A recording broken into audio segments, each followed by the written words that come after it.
Welcome back to the Corporate Alchemist. I'm your host, Reverend Todd Jackson, where we have conversations in practical spirituality. Before we get started, I just want to shout out to all those that gave me some feedback. You inboxed me, emailed me. But I would just like to say, all the scripture of the Bible cannot be explicitly taken as a historical text. It has spiritual language, which is basically that spiritual language is broken down into allegories. It's broken down into symbolisms and metaphors, and that is how the language is conveyed. Spiritual principles to expand your consciousness, to make you a better person, to make your walk, to give you a better quality of life. So this evening's conversation, we'll look at Noah and the ark. It's probably, from what I've seen, the responses I've been getting and questions from a lot of you, it seems to be, outside of Adam and Eve, the most talked about story in the scripture. So we'll look at the story this evening real quick. We can't go through the whole thing, but enough to give some points to help you and bring some clarity and just to expand the mind, expand the consciousness. And we'll look at Noah.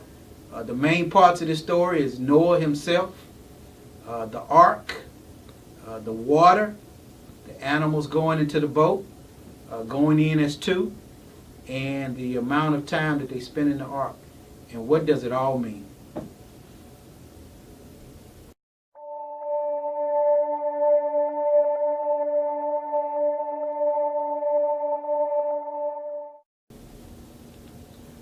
Well, the first part, this story appears in Genesis, the 6th chapter, and it goes through the 9th chapter. And I'll read a little bit. This is Genesis, the 6th chapter, the 17th verse.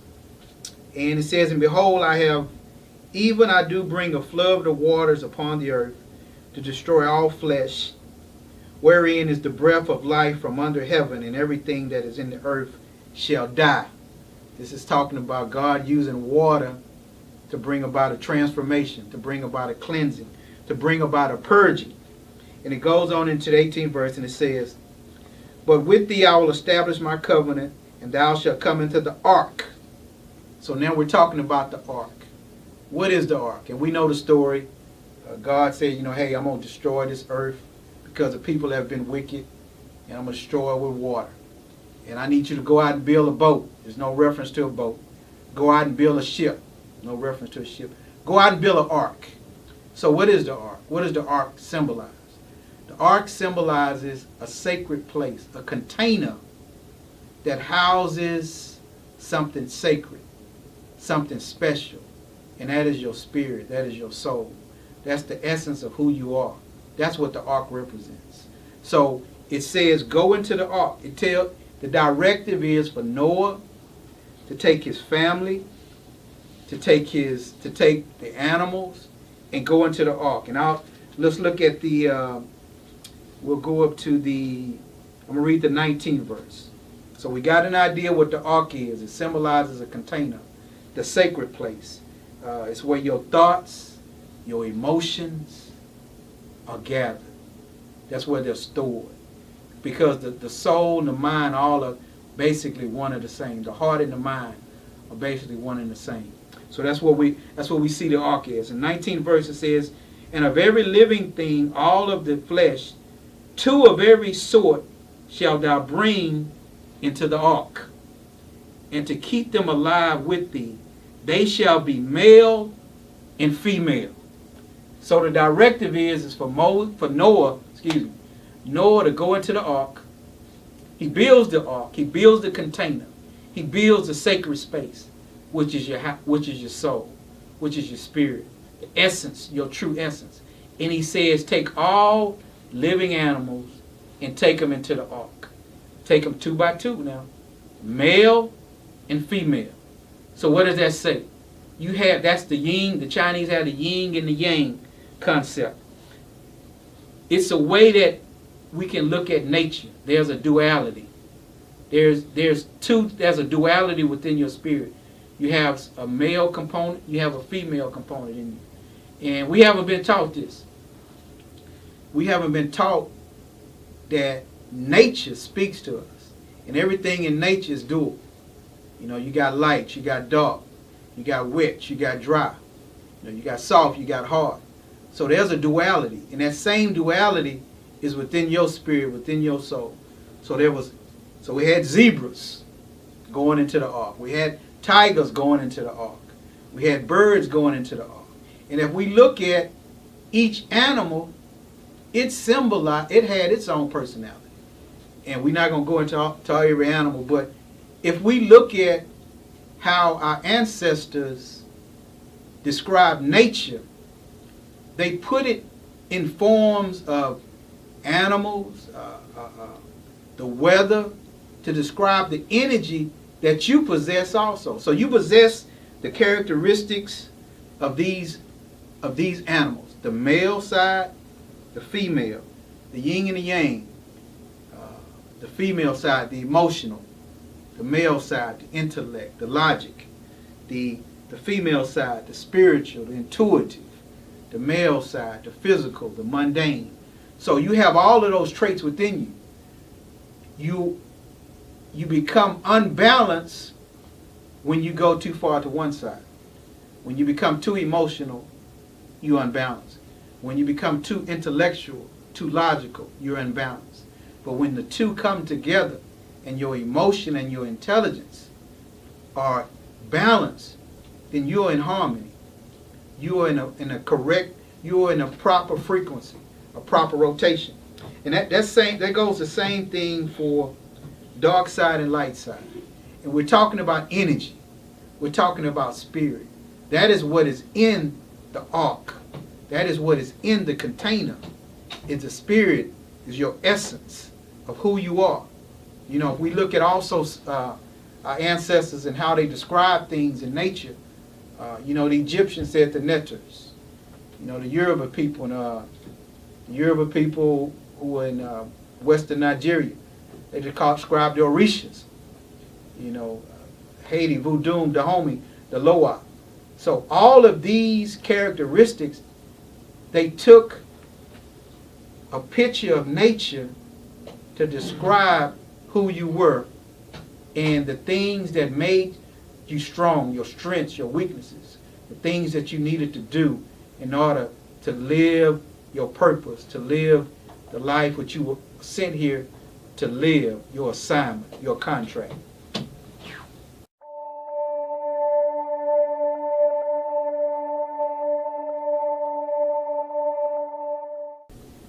Now we go on further to look at another important part of this story is the amount of time that God instructed Noah to do. If you go down to chapter 7, and we'll look at let's start at the first verse. We're going to do the first and second verse.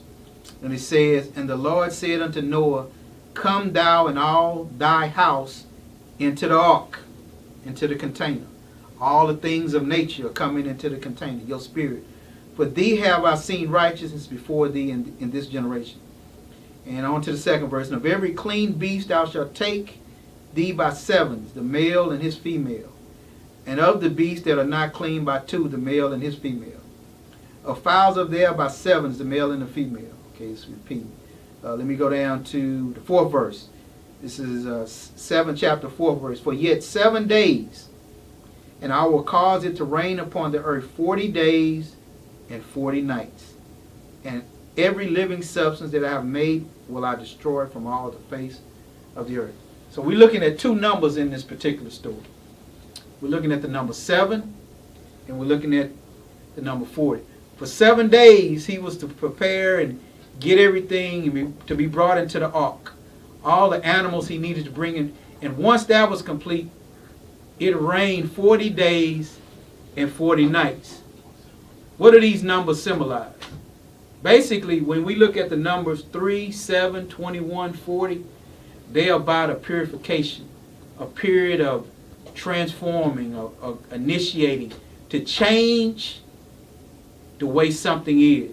And that is to change the mind, to change the subconscious, to affect the subconscious mind. So when we look at numbers like 3, 7, 21, 40, they really are the same.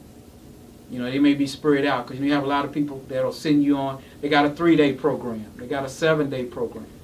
21 days, 40 days. And I think it's somewhere in the scientists have said, psychologists have said, if you do something for 21 consecutive days, you will create a new habit. Especially now they're saying 21 days, 40 days. But all those numbers deal with a type of cleansing, a type of initiation.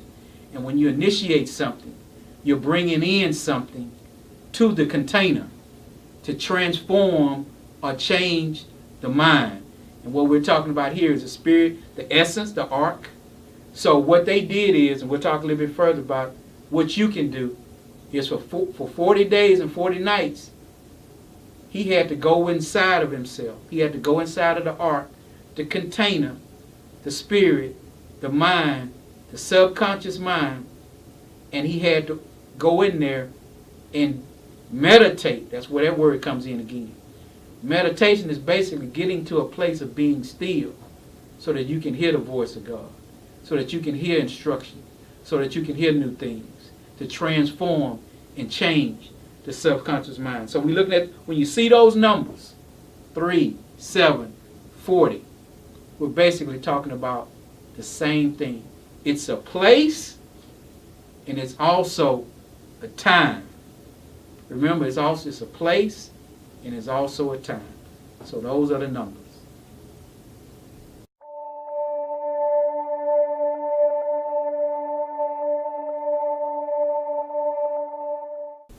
Now let's look at the water. What does the water symbolize? Water is a feminine principle.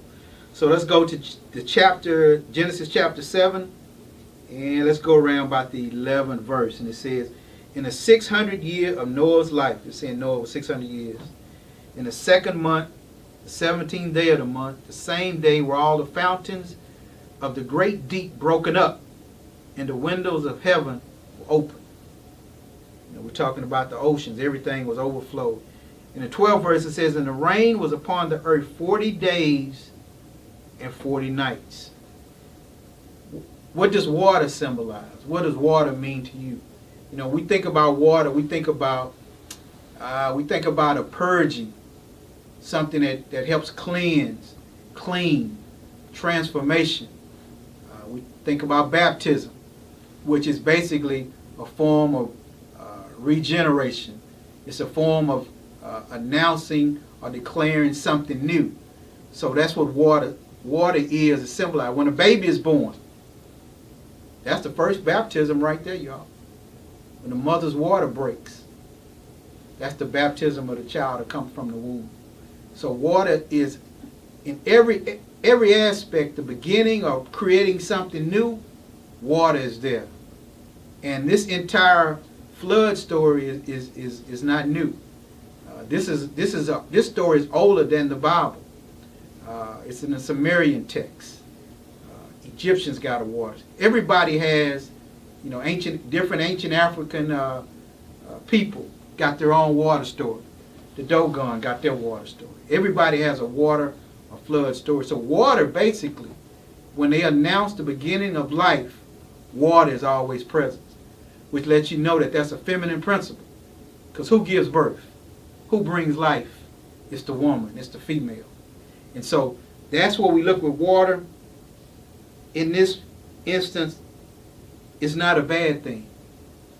Because we just went through Hurricane Harvey. There's a lot of people in better shape now than they were before the hurricane even came. It cleansed. It brought a newness. I have friends from New Orleans when they went through, what was the hurricane in New Orleans? Katrina. It brought some changes, and they were uncomfortable. But in that situation, as a result of that cleansing, that change, their lives are much better for some. But that's what water does. It brings a purging. It brings a cleansing. You ever notice after a hard rain, if you go out and look at the street, everything looks clean. Everything looks bright.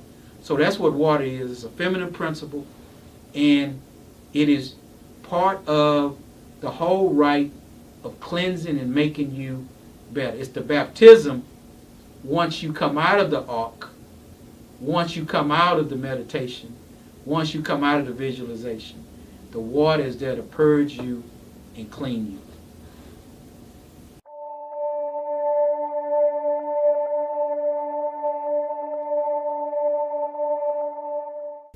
In conclusion, with this Noah and the ark story, I know I went through it pretty fast. We're dealing with the ark. We're dealing with the animals. We're dealing with the amount of time. We're dealing with the water. And basically all that is, the ark is the place where your thoughts and your emotions are. That's why you have to be careful what you think, what you feel, and what you say. The ark is also the place where you begin to visualize what you want to see manifest.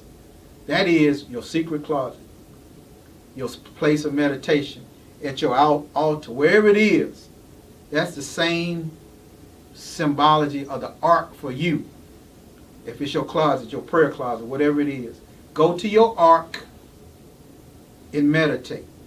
And then the animals come in by two, the male and the female principles, which are basically nature being in harmony.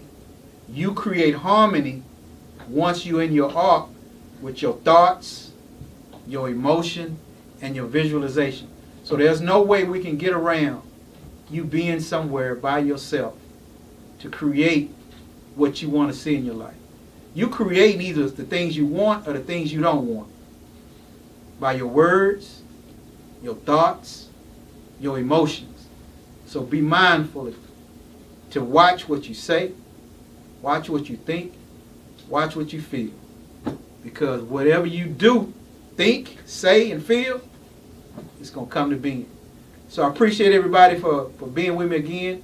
Any more questions, comments? Or you just want to beat a brother up? Hey, email me. It's at the end. And I appreciate y'all, because now I realize my mama just not the only one watching me. Somebody else watching me. So, peace.